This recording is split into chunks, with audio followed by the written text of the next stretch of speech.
शायद दारिया को माफ कर सकती हो, लेकिन मैं, चाहे तो अपना हो या फिर कोई पराया, मुजरिम को कभी माफ नहीं किया करता। लिहाजा वो सजा भुगतेंगी, कीमत जो भी हो अदा करेंगी वो। नहीं, ये ऐसे नहीं चलेगा। मुझे कुछ ना कुछ तो जरूर करना होगा। खानदान में नाराजगियां नहीं होनी चाहिए।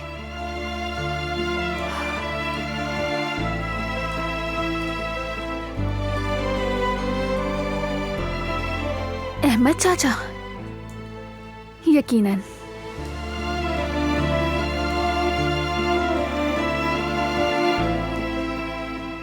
अपनी नाराजगी और इख्तलाफात खत्म कर देने चाहिए ताकि सबके दिल साफ हो जाएं। दीन के मुताबिक रंजिशें और दुश्मनियां 3 दिन से ज्यादा नहीं रखनी चाहिए। अल्लाह की नजर में कता ताल्लुकी हराम है, और अगर कोई नाराजगी हो भी गई तो पहले उसे सुलझाने की कोशिश करें। उससे आप छोटे नहीं होंगे, बल्कि आपकी शान बढ़ेगी। एक आइडिया है मेरे पास।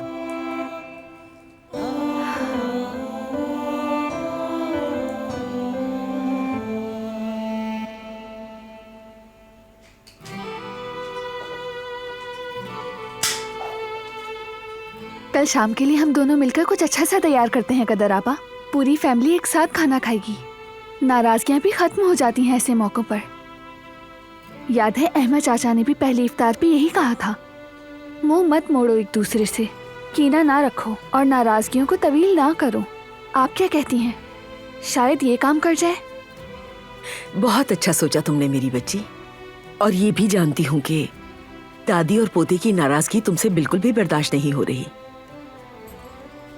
क्या करूं, खुद को इसका जिम्मेदार समझती हूँ। ऐसा मत सोचो बेटी, तुम्हारा इसमें कोई कसूर नहीं। तुम जो कर सकती थी वो किया। आपको लगता है ना ये काम करेगा? हाँ बेटी, क्यों नहीं करेगा। तुम फिक्र मत करो, मैं सब कुछ संभाल लूंगी। आपका शुक्रिया कदर आपा। तो फिर मैं कुदरत अंकल को एक्सरसाइज करवा कर आती हूँ, फिर हम मिलकर तय करेंगे कि खाने में क्या क्या बनाना है। ठीक है बेटी, ठीक है। मैं आती हूँ। चलो ठीक है।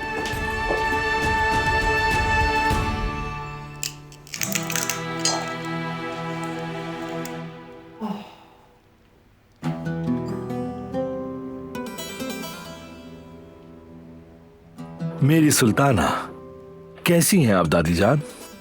कैसी हो सकती हूँ बेटा, जो हाल है देख ही रहे हो। आपको किसी चीज की जरूरत है?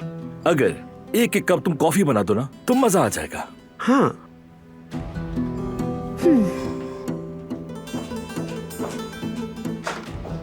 मैं कॉफी बना रही हूँ, आप भी पियेंगी जलान भाभी? नहीं, मैं कुदरत अंकल के पास जा रही हूँ, शुक्रिया।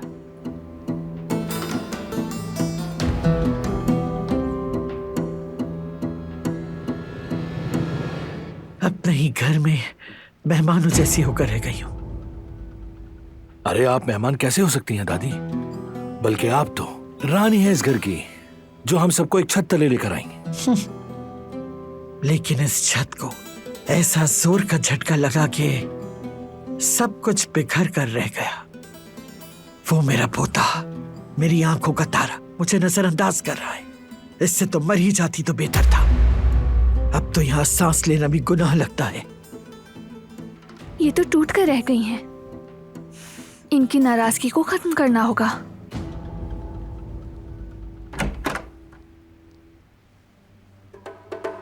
मेरी दादी, बाकी सबको करने दे ऐसा, मैं आपको नजरों से ओझल नहीं होने दूंगा।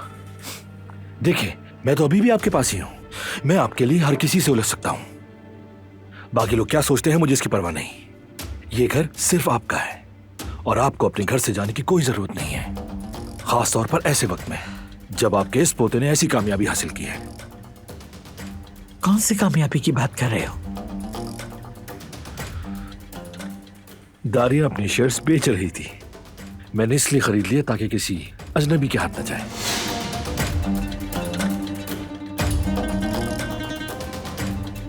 लड़की, तुम यहाँ क्यों खड़ी हो गई?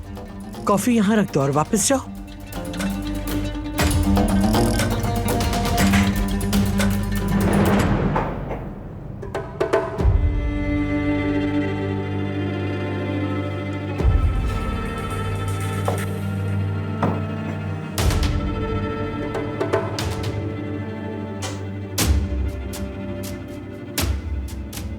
अगर आपको कुछ और चाहिए तो बता दें।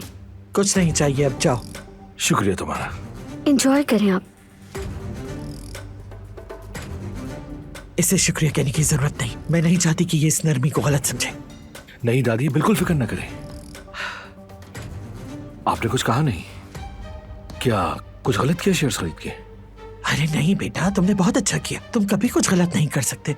बस जरा हैरान हो गई थी। इससे काराबाइयों की ताकत का पता चलेगा। हिस्से भी बेच दिए गए और देखें दादी, खरीदार भी हमारे घर का ही तो निकला। इसको कहते हैं समझदारी। शाबाश बेटा, शाबाश।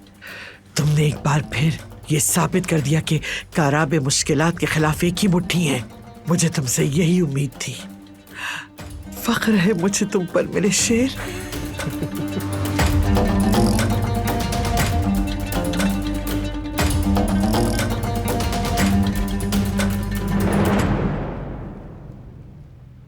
मैंने सोचा कि पूरी फैमिली एक साथ एक ही मेज पर खाना खाएंगे तो अच्छा होगा।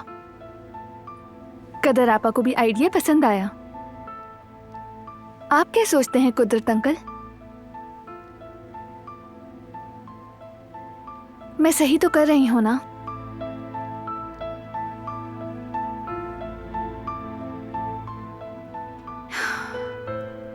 काश कि आप भी हमारे साथ उस मेज पर बैठ सकते। लेकिन वो दिन भी जरूर आएगा, वादा करती हूँ।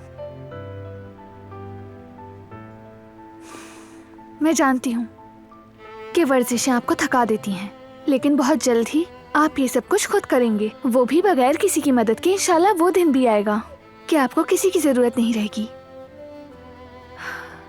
और फिर आप चलने भी लगेंगे इंशाल्लाह।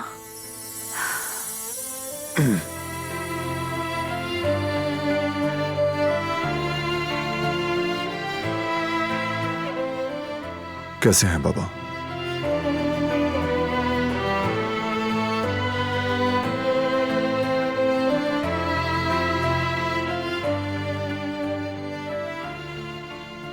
मैं कर लेता हूं।